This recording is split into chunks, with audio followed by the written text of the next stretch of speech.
Hell. As Satan belches fire and enormous devils break wind both night and day. Hell. Where the mind is never free from the torments of remorse, and your bottom never free from the pricking of little thoughts. Hell. Where the softest bits of your nether regions are everybody else's favourite lunch. Hell is not traditionally thought of as a very pleasant place. Quite the contrary, to say the least. Eternal suffering, unimaginable agony, torture without cease for all time, blah-de-blah-de-blah. Religious folks do seem to have really nasty imaginations. But this is Doom, and we are the legendary Doomguy. For us, hell is not a place to be feared. It is a playground, a paradise, a slaughterfest. Hell may not be our home, but it is perhaps where we feel most comfortable. I'd say that hell has always been my favourite setting in just about any Doom game, from the old school through to the new. Thy Flesh Consumed, the 4th chapter of Ultimate Doom, contains some of the best maps of that era. I wasn't a huge fan of Doom 3, but the brief trip to hell was a real highlight. Doom 2016 was an amazing game, but I do still regret that the sojourn to hell in that game was still rather brief. And I was very happy to see that Doom Eternal really let the demonic influences flow free in many areas. Yes, for me, Doom has always been at its best when it went straight to hell. And now, at last, we come to Descension, Chapter 5 of Eviternity. In contrast to my last video, this may in fact be my favourite of the 6 chapters, partially because the map design is on the whole really good, but the infernal aesthetic is a big part of it too. This is level 21, Imperishable, and it shows off that aesthetic to its full effect. The red of the sky and the cliff faces is intense, but offset nicely by the cold grey of the stonework, while the orange of the lava adds another splash of colour. This is hell in its most traditional incarnation, a place of volcanic, unrelenting, flesh-melting heat. Actually though, this footage isn't from the first time I attempted to play this map. This is what happened the first time I loaded in. I had just enough time to get a quick save in, and then suddenly I was on 5% health. At that point, I decided to just hang around and wait for death. Which, incidentally, is pretty much how I live life in reality. Yes, this level doesn't mess around. The difficulty of Eviternity has kicked up another notch. Everything seems more aggressive now, and that's not just down to the visual aesthetic. The music too is harsh and heavy, and I love it.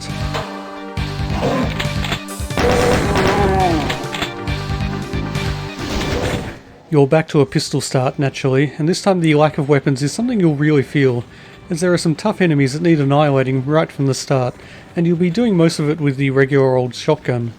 You can upgrade to the super shotgun if you find this secret, and given it's, just sitting there, you'll probably be able to find it.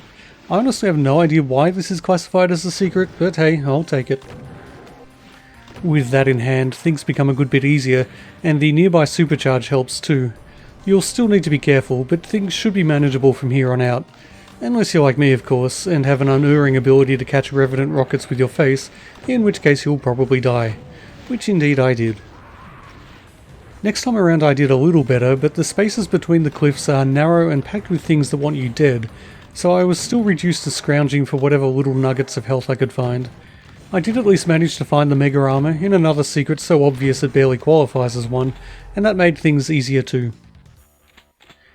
Now it's time to brave the demonic structure hewn into the volcanic rock.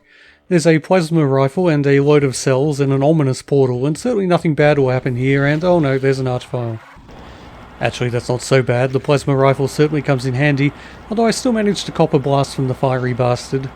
And I wouldn't even have made that error if it wasn't for the fact that the corner here is slightly rounded, so it kind of bounced me back into line of sight. And I know that sounds like the world's weakest excuse, but level designers these days are so devious that I'm sure they placed that curve there deliberately. Yeah, they knew what they were doing. Maybe.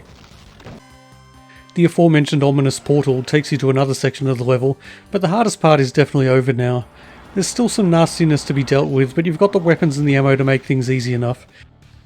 There's a sly old archvile waiting in ambush here, but like a 4-year-old playing hide and seek, it hasn't quite realised it's not totally concealed. And then, the only thing between you and the exit is a cyber demon, and it really is just between you and the exit, so you don't need to kill it, you can just run around it. Well, I guess there are also some pinkies between you and the exit, so maybe kill them first. Watching this footage back, I'm honestly baffled as to why I did not do so. Was I just hell-bent on preserving ammo or what? We may never know. Only one thing is certain, past me was an idiot. Present me isn't exactly a super genius either. And the prospects for future me are looking pretty bleak too.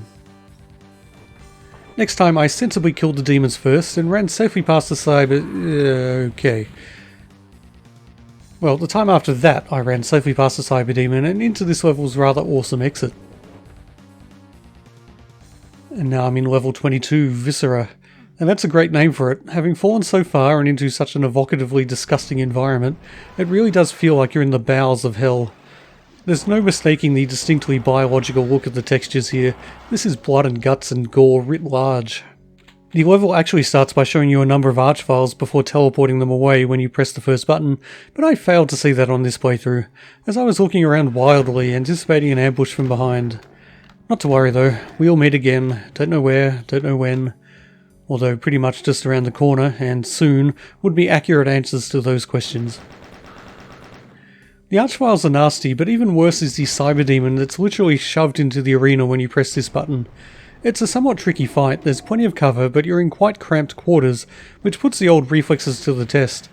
Sadly, my reflexes are very old indeed, and I get blown up at least once.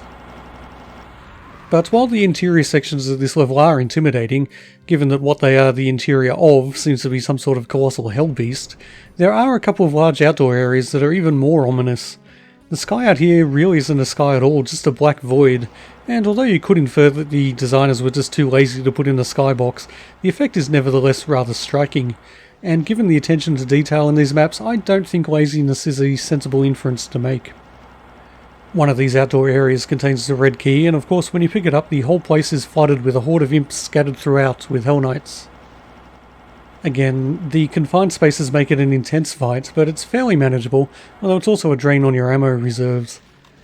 The black void is encroached even further on the blue key area, but the darkness doesn't remain complete for long once you step inside, and although these nightmare demons still creep me out, the fight here is pretty damn easy.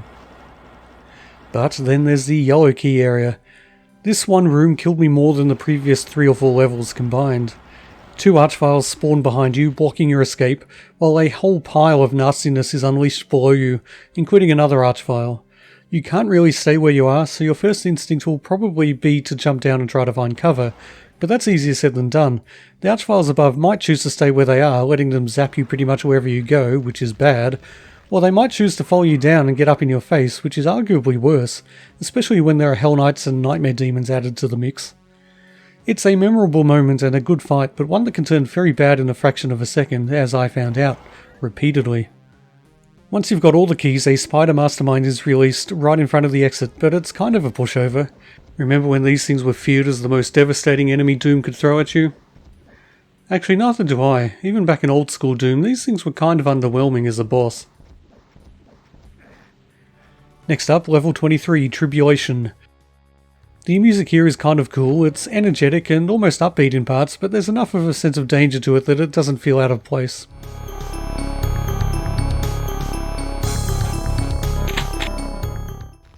This is a smallish level and relatively simple in its structure.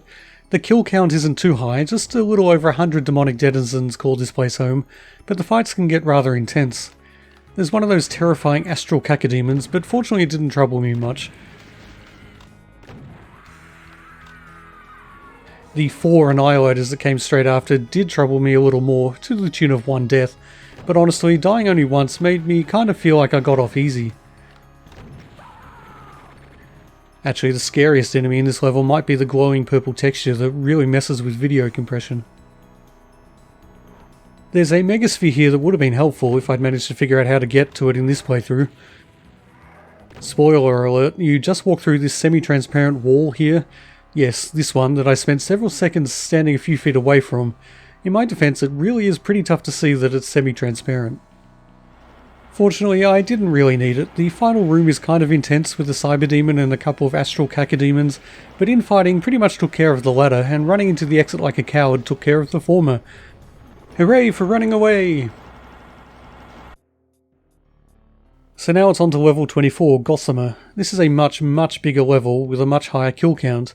It's easily the biggest level in the chapter, and fortunately it's also pretty damn good, so it doesn't get boring or frustrating. Actually, I really am finding that the difficulty on Hurt Me Plenty is perfectly pitched towards someone like me, certainly on this level at least. It's challenging and I always feel on edge in a good way.